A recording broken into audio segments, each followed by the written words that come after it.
je suis Mayolek et je suis Disneyphile. Il y a des gens qui attendaient une suite à Il était une fois. Qu'on se comprenne, je pense qu'il y avait matière à poursuivre l'univers autour d'autres personnages. L'arc de Gisèle et Robert est complet, et faire un suivi à un heureux pour toujours, ça me paraît clairement superflu dans l'idée. Mais y a pas d'après, après la fin des temps. Bah non, les gens se marient et il ne leur arrive plus jamais rien d'intéressant. Mais le film a connu un petit succès, donc comme on est Disney, on va tabler dessus en conservant le plus d'ingrédients possible. Sachant que je dis ça, mais pour l'heure, il n'y a aucune sortie DVD de prévue pour traire un petit peu sur cette suite. Je crois que c'est pas bon signe. En avant pour Il était une fois 2. Intro sur Andalasia, où les trolls vivent paisiblement avec la populace maintenant. Oui, l'époque où ils kidnappaient les femmes et où le prince local les capturait est révolue apparemment. C'est des négociations de paix que j'aurais bien aimé suivre. Où Pip raconte à sa marmaille le résumé de l'histoire de Gisèle dans le film précédent. Jusqu'à la fin des temps. Allez, rattrape-le encore, papa. Je sens que je vais pas regretter de pas beaucoup vous voir, vous. Et si je vous disais que la fin des temps n'était pas la fin de leur histoire? On a entendu cette histoire 1 million de fois. C'est toujours comme ça qu'elle finit. Vous n'avez entendu qu'une partie. Oui, le DLC a mis du temps à sortir. Oh, je ne suis pas très fier de mon rôle dans cette histoire. Et venant d'un gars qui s'est littéralement chié dessus et qui a fait tomber un dragon avec son ventre, ça veut dire beaucoup. Cette histoire commence pile là où la précédente s'est arrêtée. Avec une ellipse de 10 ans où Gisèle s'est mariée, a eu un enfant et ne se sent plus trop chez elle à New York, on n'a pas la même définition de pile là où ça s'est arrêté. Sans compter la gamine inutile du premier film qui est en plein âge bête avancé. Elle devint ce que leur monde appelle une adolescente. Oui, car dans notre monde enchanté, on passe de l'enfance à l'âge adulte sans transition. Ça doit être perturbant quand ça arrive. Bref, Gisèle ressent le besoin de déménager dans une banlieue chic pour retrouver sa sensation de conte de fées. Et j'avoue, l'accroche est un poil insultante vis-à-vis du film initial. La force du développement de notre héroïne, c'est qu'elle apprenait à apprécier la complexité du monde réel à travers sa relation avec Robert, en sachant y imprégner la juste part de magie qui lui plaît. Dans les images de fin, on la voit comblée de sa situation. C'est d'ailleurs en grande partie pour ça que j'envisageais une suite centrée sur d'autres personnages. Elle n'avait plus rien à accomplir ou à apprendre. Mais vous nous dites, de but en blanc, qu'elle s'est pas si bien implantée que ça et que ça l'emmerde, au point de forcer son mari et sa belle-fille à déménager pour ses beaux yeux alors qu'ils en avaient pas plus envie que ça. Ça fait régresser son auto-accomplissement de départ sans cérémonie. Bref, si le mec la soutient dans le projet, c'est pas trop le cas de la fille aînée, Morgane, qui essaye de battre le record du monde de ratio réplique-sarcasme dans un film. Je lance une alerte sur les réseaux à propos de mon kidnapping. Tout le monde dit que c'est une tragédie. Qui a hâte de vivre cette nouvelle aventure? Je meurs d'impatience. J'ai l'impression qu'on est à Andalasia. C'est fantastique. Waouh, extraordinaire ce château. Génial. En toute franchise, je la préfère nettement à la version niaise et sans intérêt du premier volet. Sa frustration est assez légitime dans cette suite et elle la fait passer avec un ton passif-agressif bien dosé qui lui évite l'écueil de l'ado trop géniarde qui alourdit l'ambiance. Je vais demander à un de ces déménageurs de me redéménager à New York. On ne lui fait pas oublier la tâche qu'elle a eue pour Gisèle en premier lieu non plus. J'irais même jusqu'à dire que Morgane est le personnage le plus réussi dans cette suite. Et ça me sidère un peu. Elle est tellement désabusée que même les numéros musicaux habituels de sa belle-mère l'embêtent. T'as vraiment pas besoin Et voilà, de chanter. arrive au seuil. En fait, ça n'affecte même plus les autres gens. Même les animaux s'en foutent un peu. Ça change des débuts. Et je trouve que c'est une façon plutôt maligne d'appuyer qu'elle n'est pas totalement honnête dans la joie qu'elle transmet, et donc pas assez communicative. Pour parler rapidement des chansons, elles sont tout à fait acceptables. Un peu inégales, rien au niveau du meilleur de ce que le premier film a proposé, et je trouve que la mise en scène en elle-même fait davantage téléfilm Disney Channel en comparaison, mais ça fait très bien le taf pour donner de l'énergie à la narration. Enfin bon, qui dit premier jour de déménagement dit que tout doit mal se passer. Travail pas fini à temps, accident, voisin prout-prout, etc. Allez chérie, on va toper vice-versa pour toutes les merdes qui nous tombent dessus. Malvina. Monroe. Dès ma naissance, mes parents ont su que je serais une garce, donc ils m'ont appelé en conséquence. C'est vraiment la reine dans le coin. Je suis doublement honorée. Je trouve que toutes les villes devraient avoir une reine. Alors... Oui. On pourrait croire qu'avec son expérience, elle aurait un jugement plus nuancé sur la question, mais bon... Donc les problèmes s'accumulent, et je sais pas si l'apparition qui suit va arranger grand-chose. Cette suite aurait dû être centrée sur eux. Nos cerfs vont creuser les douves, ajouter une tourelle et un balcon d'où vous pourrez tous chanter. Oh, elle est à vous. Oh, non, non, sans façon. Apparemment, Nancy ne lui a rien appris en disant...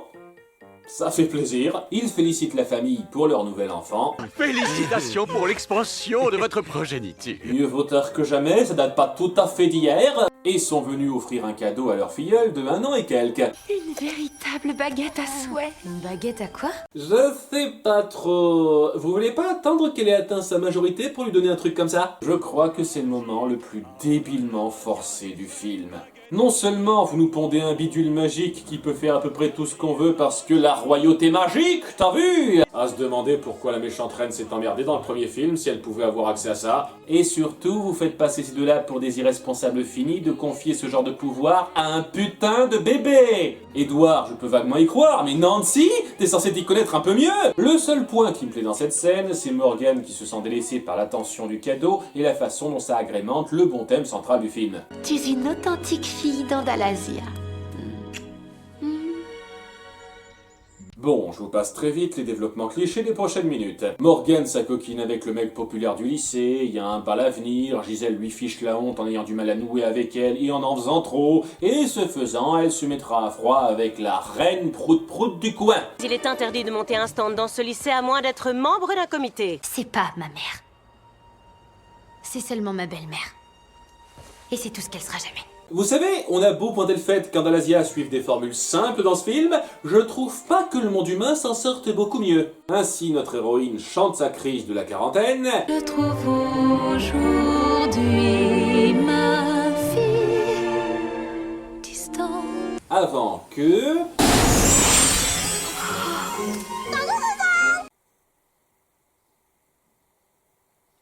Les scénaristes savaient pas comment faire revenir mon perso fluidement. Et ça l'inspirera à utiliser la nouvelle baguette pétée de sa fille pour transformer tout le quartier en vrai conte de fées.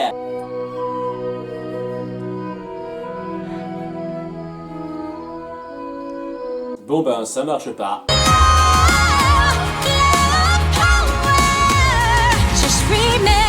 Non, c'est juste qu'il lui faut 30 secondes pour charger. Ah, j'aime ces artefacts à réaction tardive. Le lendemain, Gisèle se réveille donc dans son nouveau chez elle enchanté, où les animaux parlent, enfin plus clairement que d'habitude, et où les objets chantent. Je fais chauffer le café. Je fais frire des œufs en attendant. Quelle surprise! Ils ont recyclé les persos prévus pour La Belle et la Bête 4, semble-t-il. On ne jettera rien à la poubelle. Certains que le remake a déjà exploité. Bon, jusqu'à présent, le film était plutôt insipide, mais ça commence à décoller un peu à partir de là. La photographie est plus impressionnante, c'est plus coloré, ça a plus de peps. Je pense d'ailleurs que le début était délibérément plus froid pour appuyer le contraste, et surtout, l'histoire gagne enfin en intérêt. Car ça ne va pas juste être Gisèle qui devra apprendre à sortir de son conte de fées pour faire face à la réalité. Concept déjà sympathique pour justifier une suite clairement pas prévue, même si à nouveau on sent la régression du personnage là-dedans, mais surtout son vœu a été un peu perverti par l'aspect assez général de sa demande. Je trouve ça assez ironique que maintenant Disney s'inspire de DreamWorks. La chef de quartier a été changée en reine Cupide au pouvoir magique, et plus grave, elle... Ceci. Oh. Elle commence à se transformer malgré elle en méchante belle-mère typique. Enfin, typique. Grossièrement. C'est le même souci que j'ai avec le film initial. On résume le monde des contes de fées principalement à Blanche-Neige, Cendrillon et la Belle au bois dormant. Ce qui, de base, déjà un peu réducteur vu le nombre de contes de fées existants qui ne reposent pas tous sur le même type de configuration. Mais surtout, c'est une représentation ultra old school que Disney a dépassée depuis des lustres, même avant l'âge d'or des années 90. Ça n'a rien de bien innovant de critiquer ça sous un prisme réaliste. Néanmoins, si on entre dans le délire simple sans chercher trop loin, c'est plutôt fun. Ça permet à l'actrice de diversifier son jeu et ça se sent qu'elle s'éclate par moments. C'est donc ça le sarcasme, n'est-ce pas? Ça n'est pas si compliqué après tout. Et ça élève les enjeux car il y a vraiment quelque chose de très important qui menace de se perdre. Le suspense que tout ça engendre est plutôt prenant et on est inquiété pour nos personnages qui risquent bien davantage que d'être mal vus par le voisinage. Ça permet aussi de filer la relation Giselle-Morgane où en devenant contre son gré petit à petit cette image de belle-mère qu'elle avait peur d'être au début, elle réalise davantage l'importance qu'elle a pour elle. Le souci, c'est plus ou moins tout ce qu'on fait à côté. Les larbines de la méchante reine qui sont des bécasses à bailler.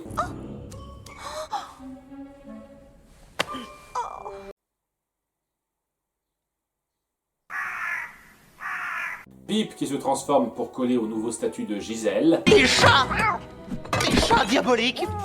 Oh. Parce qu'à nouveau, ce monde de contes de fées ne se calque que sur 3 modèles existants. S'il fait pas de crotte, ce sera déjà une amélioration. Oh non, ça c'est pas ta litière, c'est là que j'habite. C'est pas passé loin. Et honnêtement, pour ce qu'il apporte, sa présence était vraiment dispensable. J'imagine qu'il fallait qu'il soit là pour pouvoir raconter ça à ses gamins en intro. Ah oui, vraiment vital. Mais le summum de l'inutilité, c'est...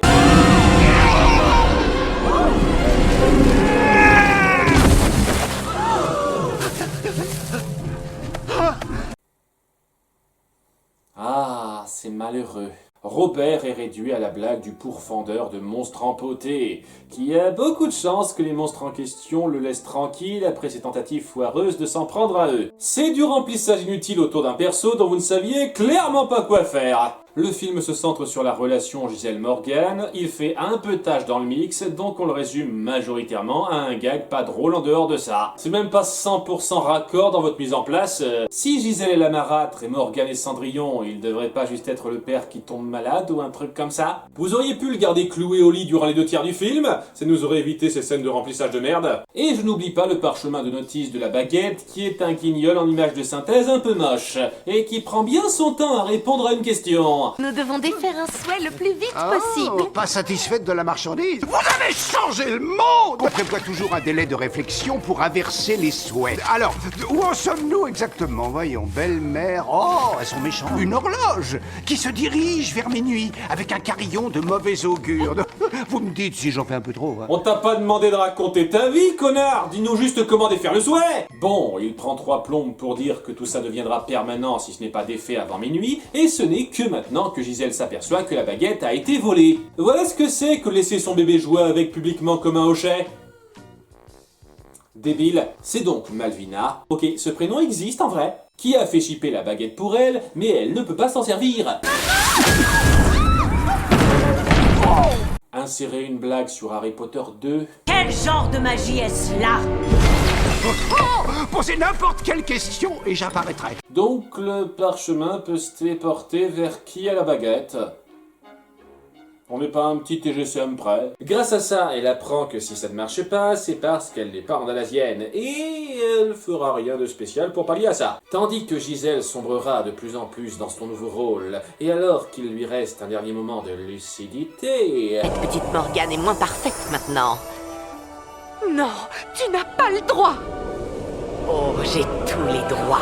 À nouveau, du bon suspense. Elle envoie Morgane à Andalasia pour corriger les choses, juste avant que sa personnalité maléfique prenne totalement le dessus. Maintenant que Morgane est loin, je ne suis plus la belle-mère de personne. Il est donc temps que je m'attribue un nouveau rôle. J'aimerais devenir la reine. Et pour ça, rien de mieux que de venir la défier directement en face à face alors que je n'ai plus de magie, contrairement à elle. Il m'a semblé normal de vous offrir une chance de me remettre mon rôle Asia paisiblement avant d'en venir à des mesures déplaisantes. Être devenue méchante ne l'a pas rendue intelligente. L'une d'entre nous doit mourir.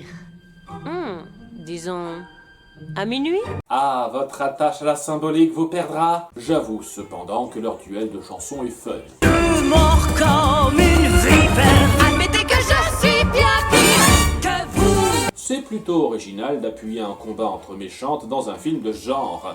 J'aurais même pas été contre qu'on se centre davantage là-dessus, parce que c'est vraiment une intrigue secondaire. Pendant ce temps, Morgane atterrit à Andalasia, qui est Toonville, l'espace d'une demi-seconde. Non, non.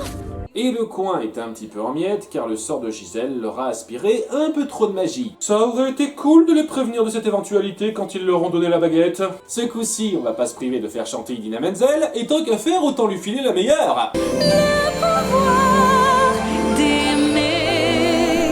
L'amour illumine la terre et le ciel. En termes d'air. Parce que niveau paroles, c'est un peu le bouton formule mièvre automatique. Enfin bon, comme il faut un Andalasien pour manipuler la baguette, que Gisèle est hors jeu et son bébé pas encore tout à fait prêt, j'imagine qu'Edouard est tout désigné pour... Vas-y, Sam. Il faut que je reste ici. Rester sur place et servir à rien? Oui, finement pensé. Tous les mecs étant cantonnés au rôle de potiche, c'est Morgane qui doit sauver la situation par la force de son lien avec sa belle-mère, vaguement épaulée par Nancy. Que tu peux m'emmener? Bien sûr. Vas-y, je ne serai pas loin. Ça n'aura pas duré longtemps. En parlant de la baguette, Pipe la chipe en douce pour la rendre à Gisèle. Et c'est sa seule contribution notable dans l'histoire. Déjà mieux que Robert ou Edouard. Non, attendez, non, je suis avec elle. Ton rôle est terminé, on s'en branle. Je souhaite devenir reine de Monrolasia. C'est la logique Jafar, on pense qu'il s'agit juste de porter le vêtement, ça suffit. Duel de magie Kamehameha. Bon, c'est un petit peu plus recherché après, jusqu'à ce que Gisèle prenne le dessus. Ah oui, et Robert coupe des ronces. Wouhou! Ça permet à Morgane d'atteindre sa belle-mère par la puissance des souvenirs. Je suis là, Morgane. Je tiens à saluer l'effort de vouloir rendre les moments du premier film entre elles deux impactants et forts de sens. Bon, ça marche à moitié parce que c'était chiant et inutile à la base, mais tout de même, bel effort! Et ça appuie la concrétisation du thème central qui me plaît beaucoup. Une famille ne se définit pas que par le sang, et on est tout aussi légitime d'en faire partie sans ça. Je ne suis pas une véritable fille d'Andalasia. Tu es une véritable fille d'Andalasia. Parce que tu es ma fille chérie, Morgane. C'est la relation Gisèle-Morgane qui porte ce film dans son message, certes pas nouveau, mais juste et assez touchant. Même si la surcouche de drame qu'on force sur le moment aurait mérité un peu plus de polish. Parce qu'une fois que Gisèle reprend ses esprits, ils mettent des plombes à se retrouver l'un après l'autre, à discuter du problème, avoir peur. T'as la baguette, gourdasse! Magne-toi de défaire le sort! Non! Ça palabre, et à cause de ça, la méchante reine qu'on avait stupidement oubliée emmerde le monde, casse la baguette, et tout semble perdu. Tristesse, suspense, tout le totem, et c'est au pouvoir de l'amour de sauver la situation. Qu'est-ce qu'il faut que je souhaite? Je sais pas, des nouvelles bottines, à ton avis? Je souhaite être à la maison. Avec ma mère. Ouais, c'est vague, mais ça passe. Tout retourne ainsi à la normale. Oh, cette nuit, j'ai fait un rêve insensé. J'ai rêvé que je servais à rien, c'était malaisant. Gisèle calme rapidement le jeu en vrai avec Malvina. Vraiment, c'est juste le cran en dessous d'appeler sa fille maléfique. Et tout se termine sur une chanson générale qui entraîne tous les gens à nouveau, preuve que notre héroïne a regagné sa confiance. Toujours plus.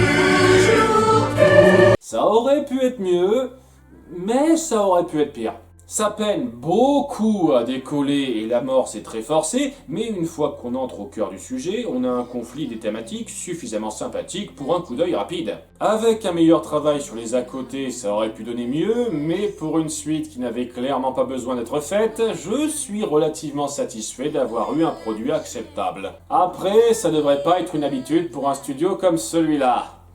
C'était Mayolek, et n'oubliez pas d'être Disneyphile. Un monde meilleur.